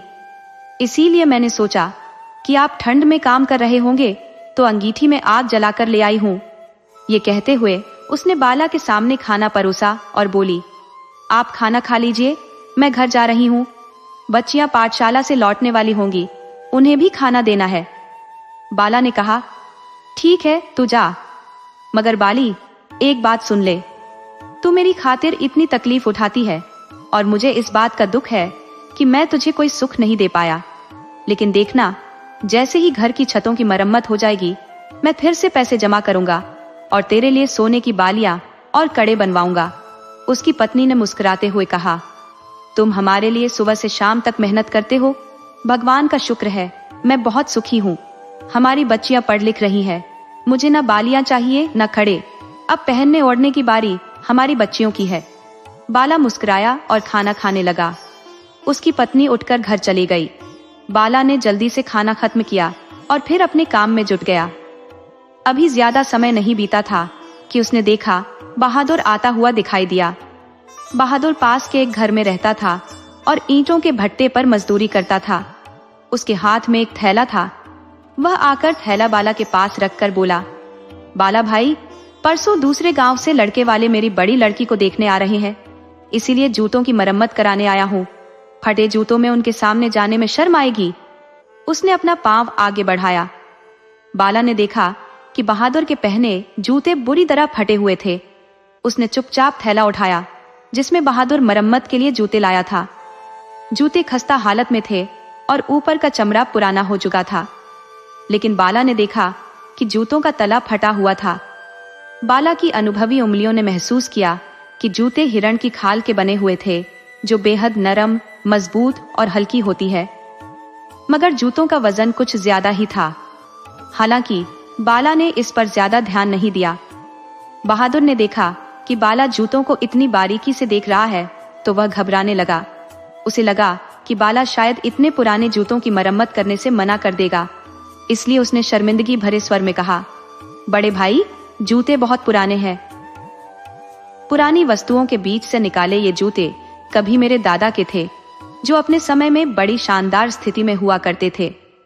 दादा के निधन के उपरांत मेरे पिता ने इन्हें पहन पहन कर ऐसा हाल कर दिया कि अब ये लगभग नष्ट हो चुके हैं। यदि बेटी की सगाई की बात न होती तो मैं कभी भी इतने जर्जर जूते लेकर तुम्हारे पास न आता। ये तो इज्जत का सवाल है बाला। बाला ने गंभीरता से कहा, ये जूते हिरण की खाल से बने हैं। हिरण की खाल के जूते अत्यंत महंगे होते हैं। तुम्हारे दादा अवश्य ही धनवान रहे होंगे। बहादुर ने गर्व से उत्तर दिया, हाँ, वह इस गांव के बड़े जमींदार थे, कई जमीनों के मालिक। उनके निधन के बाद मेरे पिता ने सारी जमीन बेचकर वह धन मित्रों पर उड़ा दिया। अगर वे समझदारी से चलते तो आज हमारा यह हाल ना होता। बहादुर की शर्मिंदगी देखकर बाला ने उसे सांत्वना देते हुए कहा, चिंता मत करो दोस्त, इन जूतों को मैं ऐसा बना दूंगा कि देखने वाले देखते ही रह जाएंगे। बहादुर ने नजरें झुकाकर कहा, बाला भाई, एक बात और है, इन जूतों की मरम्मत के पैसे मैं बाद में दूंगा। अभी तो लड़के वालों के खाने का इंतजाम ही नहीं हो पाया है। मैं भट्टे के मालिक के पास जाऊंगा, शायद वह कुछ रकम उधार दे दें। बाला ने कहा, देखो बहादुर भाई, जैसी तुम्हारी बेटी वैसे ही मेरी भी बेटी। चिंता मत करो, भट्टे का मालिक उधार दे या ना दे, मेरे पास आ जाना।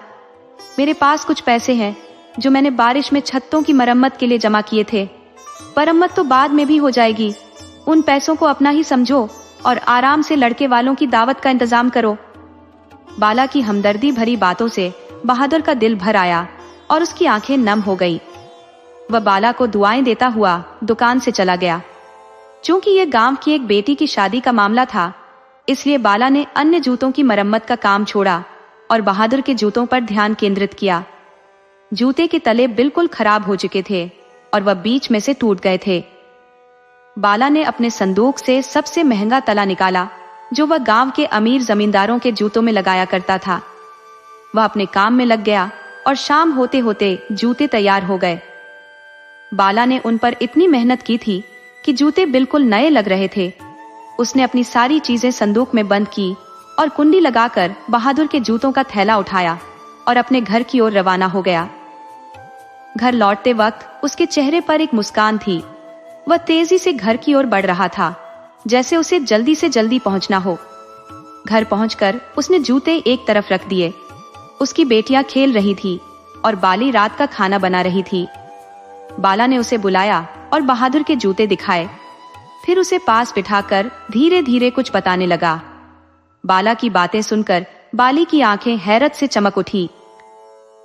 अपनी बात समाप्त करने के बाद बाला ने अपने कुर्ते की जेब से एक पुराने कपड़े की पोटली निकाली और बाली को दिखाई। पोटली में कई चमकते हुए हीरे और सोने के सिक्के थे। बाली उन्हें देखकर हैरान रह गई और बाला ने खुशी खुशी कहा, चलो अब हम बहादुर के घर जाएंगे। बेटियां खेल रही हैं, तुम चूल्हे की आग थोड़ी धीमी कर दो, हम जल्दी लौट आएंगे। कुछ ही देर बाद बाला अपनी पत्नी के साथ बहादुर के घर पहुंचा। बहादुर घर पर ही मिला, लेकिन उसकी दशा चिंताजनक थी। वह बहुत परेशान और उद्विग्न दिख रहा था। जब बाला और उसकी पत्नी बैठे तो बहादुर ने अपनी व्यथा प्रकट की। भट्टे के मालिक ने पैसे देने से मना कर दिया। उन्होंने मेरी न केवल बेइज्जती की, बल्कि कहा कि मैं हर वक्त उधार मांगने आ जाता हूँ। बाला ने मुस्कुराते हुए जवाब दिया, भगवान बहुत दयालु है। मैं तुम्हें एक कहानी सुनाता हूँ, इससे तुम्हारा मन हल्का हो जाएगा। बाला की इस बात से बहादुर का परिवार हैरान था। उनकी नजरें बाला पर टिक गई। फिर बाला ने कहना शुरू किया, बहादुर, तुम्हारे दादा बेहद संपन्न व्यक्ति थे। जब मैंने उनके जूतों को खोला तो उनकी एड़ियों में से यह चीजें निकली। उसने एक पुरानी कपड़े की पोटली निकालकर बहादुर के सामने रख दी। सभी लोग हैरानी से उस पोटली को देख रहे थे। जब बहादुर ने उसे खोला तो उसमें रखे हीरे और सोने के सिक्कों को देखकर उनकी आंखें फटी रह गई।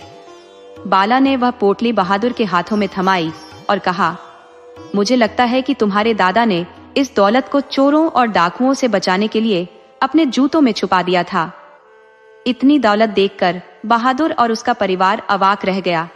बहादुर की पत्नी खुशी के मारे रोने लगी।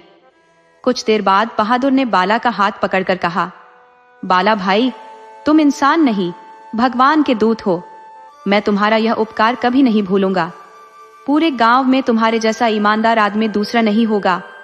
बाला ने जवाब दिया, बहादुर, यह धन तुम्हारी बेटी की किस्मत से तुम्हें मिला है। इसे बेचकर पहले उसकी शादी करना, फिर कोई कारोबार शुरू करना। बाला और उसकी पत्नी जब घर लौटने लगे तो पत्नी ने कहा, आप इतने ईमानदार कैसे बने? यह खजाना आप अपने पास रख सकते थे। इसे बेचकर घर की मरम्मत और जेवर बनवाए जा सकते थे। बाला हंसते हुए बोला, हमारे घर की छत भी ठीक होगी और तेरे जेवर भी बनेंगे, लेकिन यह सब मेरे मेहनत के कमाए हुए पैसों से होगा। पत्नी उसकी बात सुनकर खुश हो गई और बोली, मैं और मेरी बेटियां बहुत भाग्यशाली हैं जो तुम्हारे जैसे पति और पिता मिले। बाला अपनी तारीफ सुनकर शर्मा गया और मजाक में कहा, जल्दी चलो, मुझे भूख लगी है। कुछ समय बाद बाला ने अपनी मेहनत से धन इकट्ठा किया, घर की छत मरम्मत करवाई और पत्नी के लिए जेवर भी बनवाए। तो दोस्तों, ऐसी ही प्रेरणादायक कहानी लेकर फिर आऊंगा। धन्यवाद। अगर आपको हमारी कहानियां पसंद आए तो वीडियो को लाइक करें, चैनल को सब्सक्राइब करें और अपने सुझाव कमेंट में जरूर दें। आपके सहयोग से आपका अपना चैनल ज्यादा से ज्यादा लोगों तक पहुंच पाए। धन्यवाद।